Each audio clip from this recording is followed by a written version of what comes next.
एक leader of opposition का क्या उत्तरदायित्व होता है कि वो सरकार को चेक में रखे, सरकार की गलतियों पर उस पर शिकंजा कसे, देश के भले के बारे में सोचे और देश हित के लिए आवाज उठाए, राइट? लेकिन हमारे देश के ऑपोजिशन और स्पेशली हमारे लीडर ऑफ ऑपोजिशन के अनफॉर्चुनेटली गोल्स और इंटेंशंस बिल्कुल अलग हैं। और उससे भी ज्यादा दुर्भाग्यवश ये है कि ये इंटेंशंस भारत के लिए बहुत खतरनाक हैं। राहुल गांधी ने पिछले कुछ सालों में जो इश्यूज पार्लियामेंट में उठाए हैं उनमें से मैक्सिमम ऐसे इश्यूज थे जिनका इनिशिएशन और सोर्स मटेरियल किसी फॉरेन फंडेड ऑर्गेनाइजेशन से आया था या उन मैटर्स के लिए उन्हें फॉरेन पावर्स से काफी एक्सटर्नल सपोर्ट मिला। For example Pegasus spyware case, Adani Hindenburg case और रिसेंटली जो यूएस ने अडानी के ऊपर ब्राइबरी का केस लगाया था। फिर democracy index, happiness index, press freedom index जिसे लेके ऑपोजिशन दिन भर हल्ला मचाता रहता है, या वेल्थ रीडिस्ट्रीब्यूशन की स्कीम, हर एक केस में किसी न किसी फॉरेन पावर की हैवी इन्वॉल्वमेंट थी। अब अगला सवाल जो उठता है वो ये है कि ये फॉरेन पावर्स हैं कौन सी? तो सबसे पहली ऑर्गेनाइजेशन जिसके बारे में आपको पता होना चाहिए वो है OCCRP, the organised crime and corruption reporting project, जो एक इन्वेस्टिगेटिव जर्नलिस्ट का ग्लोबल नेटवर्क है। अडानी केस में OCCRP ने बहुत सारे आर्टिकल्स छापे और राहुल गांधी का अडानी के खिलाफ मैक्सिमम मटेरियल इन्हीं आर्टिकल्स में से आता था। Same goes with the Pegasus case, जहां OCCRP हर पार्लियामेंट के सेशन के पहले पेगासस मामले पे कोई ना कोई आर्टिकल निकालती थी और राहुल गांधी उसके नोट्स बना के फटाफट पार्लियामेंट में ले आता था। यहां तक कि OCCRP ने तो खुद पब्लिकली रिकॉग्नाइज किया है कि कांग्रेस पार्टी और राहुल गांधी ने उनका मटेरियल अडानी के खिलाफ प्रेस कॉन्फ्रेंस के लिए यूज किया है। अब अगला सवाल ये आता है कि अगर कांग्रेस और राहुल गांधी OCCRP का मटेरियल यूज कर भी रहे हैं तो इसमें दिक्कत क्या है? And this is the most important question here.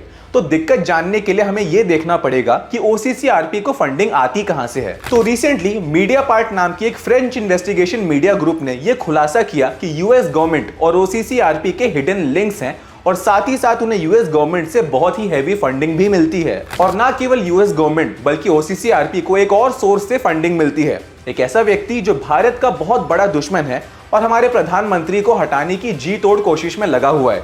Any guesses? I will give you a hint, वो एक बिलियनेयर भी है। जी हाँ, the one and only George Soros. बिल्कुल सही सुना आपने। राहुल गांधी जिस ऑर्गेनाइजेशन का मटेरियल आगे पार्लियामेंट में यूज करता है उस ऑर्गेनाइजेशन के ना केवल यूएस गवर्नमेंट के साथ हिडन लिंक्स हैं बल्कि साथ ही साथ उसे यूएस गवर्नमेंट और जॉर्ज सोरोस से भी हैवी फंडिंग मिलती है। और तो और राहुल गांधी पार्लियामेंट में तो एंटी इंडिया फोर्सेस का मटेरियल यूज करता ही है, साथ ही साथ देश के बाहर जाके भी राहुल गांधी देश के खिलाफ बोलने से नहीं चूकता। And when that is not enough, वो इल्हान ओमार जैसे लोगों से मीटिंग करते हैं जो पब्लिकली एंटी इंडिया सेंटिमेंट्स को प्रोपेगेट करते हैं और ISIS सिंपैथाइजर्स हैं। देखिए, ये यूएस डीप स्टेट और जॉर्ज सोरोस की जोड़ी कोई नई जोड़ी नहीं है। इनकी जोड़ी देशों को बर्बाद करने के लिए और तख्ता पलट करने के लिए काफी मशहूर है और ये मैंने अपनी यूएस डीप स्टेट वाली वीडियो में बहुत अच्छे से एक्सप्लेन किया है। तो अगर आपको इनके इकोसिस्टम के बारे में और डिटेल में जानना हो तो उस वीडियो को एक बार जरूर देखिएगा।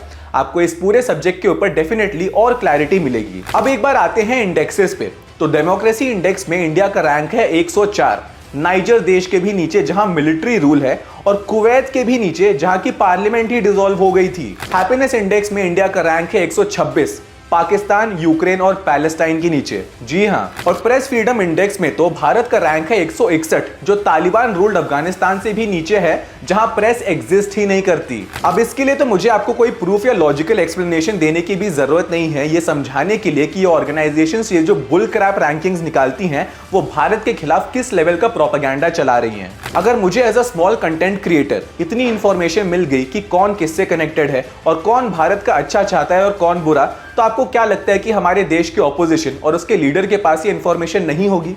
बिल्कुल होगी, but at this point they don't care. उन्हें सिर्फ इतना फर्क पड़ता है कि रूलिंग पार्टी के खिलाफ कौन उनकी मदद कर सकता है and they are ready to join hands with anyone for that. इसका एक बहुत ही अच्छा एग्जांपल था महागठबंधन, जहां कांग्रेस ने देश की ऑलमोस्ट सारी नेशनल और लोकल पार्टीज के साथ हाथ मिला लिया जस्ट टू डिफीट बीजेपी। अब फर्क नहीं पड़ता कि उस पार्टी की आइडियोलॉजी क्या है, एजेंडा क्या है या पॉलिसीज क्या है, उन्हें सिर्फ किसी भी तरह पावर चाहिए थी और आंखों के सामने सिर्फ गद्दी नजर आ रही थी। इसी को बोलते हैं डेस्परेशन, और इसी डेस्परेशन का फायदा उठा रही हैं फॉरेन पावर्स, जहां उन्होंने हमारे देश के लीडर ऑफ ऑपोजिशन को अपने हाथ की कठपुतली बना दिया है और वो बन भी गए हैं क्योंकि उन्हें ऐसा लगता है कि ये करके ही will finally be able to get some power. ये सिचुएशन भारत के लिए काफी चिंताजनक है क्योंकि अगर इसी तरह एंटी इंडिया फोर्सेस को भारत के अंदर से ऑपोजिशन पार्टीज और हमारे देश के लीडर ऑफ ऑपोजिशन का सपोर्ट मिलता रहेगा तो उन्हें हमारे देश का नुकसान करने में भी काफी मदद मिलेगी।